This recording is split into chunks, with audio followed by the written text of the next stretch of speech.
When the crew of the new USS Little Rock shoves off this morning to begin its voyage to Mayport Naval Station in Florida, the crew will leave with a boatload of good memories.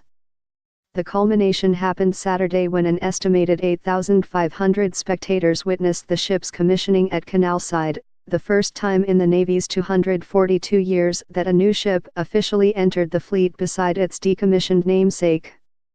The Little Rock was supposed to depart earlier this week, but the ship's commander said he decided to wait until today because of weather conditions on Lake Erie. In preparation for today's departure from Buffalo, the USS Little Rock turns about in its temporary home in Canalside. And now that the $440 million warship is officially underway, it carries with it a gift from the old USS Little Rock, docked at the Buffalo and Erie County Naval and Military Park. We permanently loaned 40 pieces of the former Little Rock's Admiral's Silver Service to the new USS Little Rock as a tangible symbol that the torch is being passed from one generation to the next, said John Branning, the Naval Park's superintendent of ships. CMDR Todd Peters had described the hospitality extended by citizens here as overwhelming.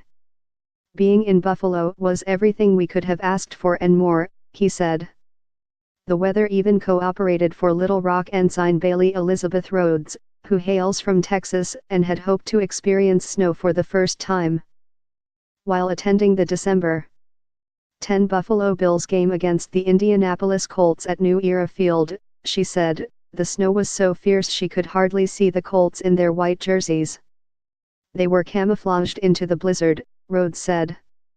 Despite the frigid temperatures, we were given the warmest of welcomes, and I can't thank all of the people that I've met for their hospitality. Fenders were placed on the sides of the ship Monday in preparation for its passage through the Welland Canal and into Lake Ontario. From there, the Little Rock heads east into the St. Lawrence Seaway with a holiday stop in Montreal. The ship then continues east, making its way out into the Atlantic Ocean and south to Florida. The new year, Peters said, promises to be a busy one for the crew.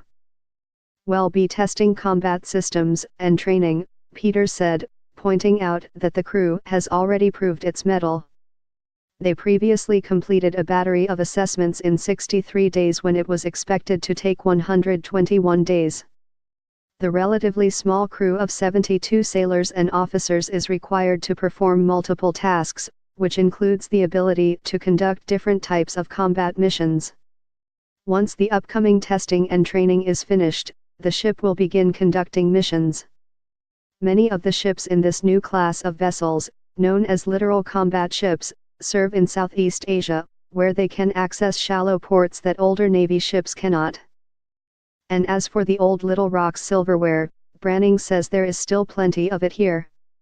The majority of the silver service will continue to be stored at the Naval Park, with many of the items continually on display on the second floor of the Naval Park's museum, he said.